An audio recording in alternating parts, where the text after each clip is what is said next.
નમસ્કાર દર્શક મિત્રો, હલચલ ટીવી ન્યૂઝમાં આપનું હાર્દિક સ્વાગત છે।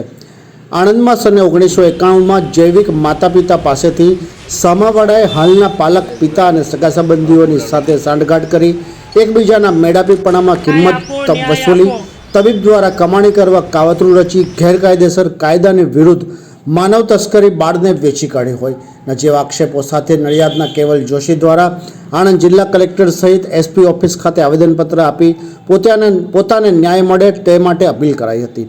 પ્રાપ્ત વિગતો અનુસાર નડિયાદના કેવલ જોશી દ્વારા જણાવ્યું હતું કે 1991માં આણંદની ખાનગી હોસ્પિટલના તબીબ દ્વારા તેમના જૈવિક માતા પિતા પાસેથી અન્ય ઈસમને ₹7,000માં વેચી દેવાયો હતો, જે પોતાની પાસે આ ઘટના બનતા પોતાની પાસેના બનેલ બનાવ અંગે તેમને ન્યાય મળે તે માટે મુખ્યમંત્રી કાર્યાલય ખાતે અરજી પણ કરી હતી। જે બાદ પોલીસ દ્વારા યોગ્ય તપાસ કરવાને બદલે તેઓને ગોળ ફેરવી તબીબને બચાવવાના પ્રયાસો કરાયા હોવાના આક્ષેપો કરવામાં આવ્યા હતા। વધુમાં તેમણે જણાવ્યું હતું કે તપાસ કરતા પોલીસ અધિકારીઓ દ્વારા તેમને આ કેસમાં કોઈ ન્યાય નહીં મળે અને ધાકધમકી આપતા હોવાની વાત પણ જણાવી હતી, જેથી જેઓએ આજે આણંદ જિલ્લા પોલીસ વડા અને કલેક્ટરને આવેદનપત્ર આપી યોગ્ય ન્યાય મળે અને જો શક્ય હોય તો તેઓનો કેસ નડિયાદ ટ્રાન્સફર કરવાની અરજ પણ કરવામાં આવી હતી। જી, મારું નામ કેવલ જોશી છે, નડિયાદનો રહેવાસી છું। સને 1991માં ડૉક્ટર કનુ નાયક ચિરાગ હોસ્પિટલના જે માલિક છે તેઓ દ્વારા મને મારા જૈવિક માતા પિતાથી અલગ કરી મારા પાલક માતા પિતાને તેમના સ્ટાફ નર્સ જ્યોતિ યોગેશ શાહ દ્વારા મને વેચી દેવામાં આવ્યો હતો, જે અંગે તેઓએ ₹7,000 લીધા હતા।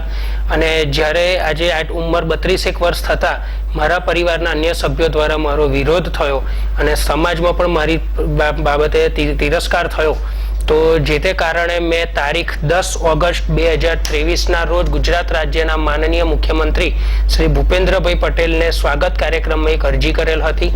તે અરજીનું મુખ્ય કારણ મને મારા જૈવિક માતા પિતાએ શા કારણે છોડ્યો, અથવા તો તેઓ મને મૂકીને કેમ ગયા, અથવા તો તેમની પાસેથી ડૉક્ટર કનુ નાયકે શું જુઠ્ઠાણું ચલાવીને મને લઈ લીધો તેની તપાસ કરવા માટે તેઓ સુધી પહોંચવા માટે મેં અરજી કરી હતી।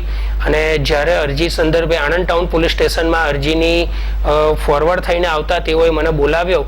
ત્યાં SN ભરવાડ સાહેબે મારી પાસે સઘળી હકીકતો, વિગતો અને જે કોલ રેકોર્ડિંગ, જે એક મહત્વનું કોલ રેકોર્ડિંગનો પુરાવો કહી શકીએ, જેમાં ડૉક્ટર કનુ નાયક દ્વારા મને આજની તારીખમાં પણ એક બાળક વેચાતું આપવા માટે તેઓએ બાંહેધરી આપી હતી અને તેની અંદર તેઓએ હાલ પ્રેક્ટિસ બંધ કરેલી હોય તેઓ તેમના કલીગ મિત્રને પૂછીને જણાવશે, અને તે પૈકી તેઓએ ટેલિફોન મારફતે મને કહેલ કે ડૉક્ટર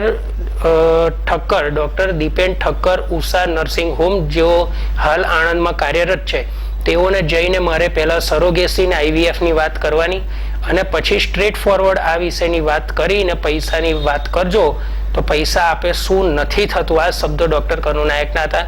આ તમામ પુરાવા મેં SR ભરવાડ સાહેબને આપેલા હતા, પણ થોડા દિવસ બાદ કોઈ જ પ્રતિક્રિયા ના આવતા મેં ગુજરાત રાજ્યના DGP શ્રી વિકાસ સહાય સાહેબને ટેલિફોનિક ફોન કરીને જણાવેલ, જે સંદર્ભે રાત્રે આણંદના જે તે સમયના SP શ્રી પ્રવીણકુમાર મીણા સાહેબે મારો સંપર્ક કરી અને મને વોટ્સઅપના માધ્યમથી તમામ માહિતી લીધેલી હતી।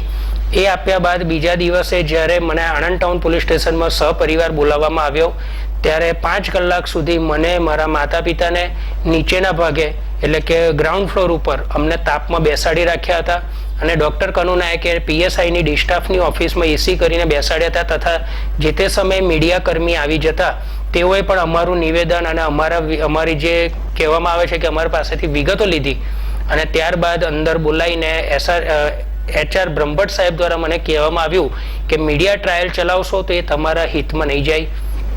આથી અમે કંટાળી અને એ જ દિવસે સ્વાગત કાર્યક્રમમાં અરજી કરીને ભૂપેન્દ્રભાઈ સાહેબને પૂછ્યું હતું કે શું આ દેશની અંદર ન્યાય મેળવવા માટે માણસ શું ના કરી શકે, અમે અમારો ન્યાય માંગીએ છીએ અને તમારા અધિકારી આ રીતના અમને કહી રહ્યા છે, તો શું અમારે આ ન્યાય ન મળે તો અમારે અમારું જીવન ટૂંકાવવું એ યોગ્ય રહેશે?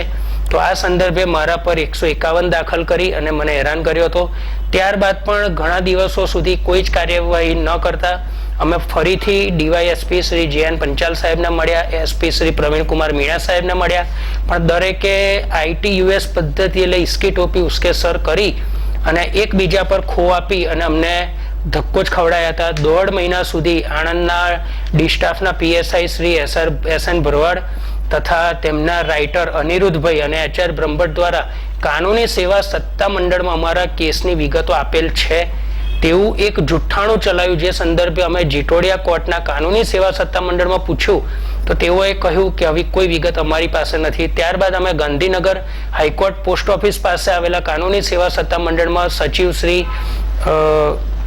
રાહુલ ત્રિવેદી સાહેબને પૂછ્યું ત્યારે તેઓએ બી કહ્યું કે આવું આવ્યું નથી. અને ત્યારબાદ આ લોકોની ટ્રાન્સફર થતા અમે ફરીથી જાણવા મળેલ કે આવું કોઈ કાર્ય એમણે કર્યું જ નથી. પરંતુ કાયદા અધિકારીને આણંદ એસપી ઓફિસના જે છે પ્રવીણ કુમાર સિંધા સાહેબને આપેલ હતું. તેઓએ બી જણાવ્યું કે ફક્ત 2 દિવસ અગાઉ મારી પાસે આવ્યું છે એટલે હું અઠવાડિયામાં જવાબ આપીશ. આવી રીતે દરેક બાબતમાં આણંદ ટાઉન પોલીસ સ્ટેશનના આ બંને કર્મચારીઓએ ભેગા મળીને ફક્ત અમને ધક્કો જ માર્યો છે.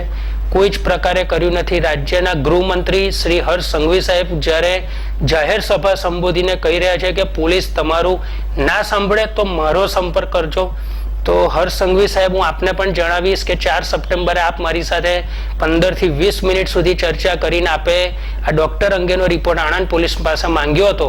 તે રિપોર્ટ આપની પાસે શું આવ્યો એનું તો અમને આઈડિયા નથી. પણ ત્યારબાદ 17/11 હું તમને જ્યારે મળવા આવ્યો ત્યારે તમારા અંગત સચિવ આશીષ વાળા સાહેબે બહારથી જ અમને કાઢી મૂક્યા અને કહેવામાં આવ્યું કે હવે તમે 1 નહીં 15 અરજી કરશો એ અમારાથી કશું જ નહીં થાય. આ અરજીનો નિવેડો આણંદ એસપી સાહેબ જ લાવશે.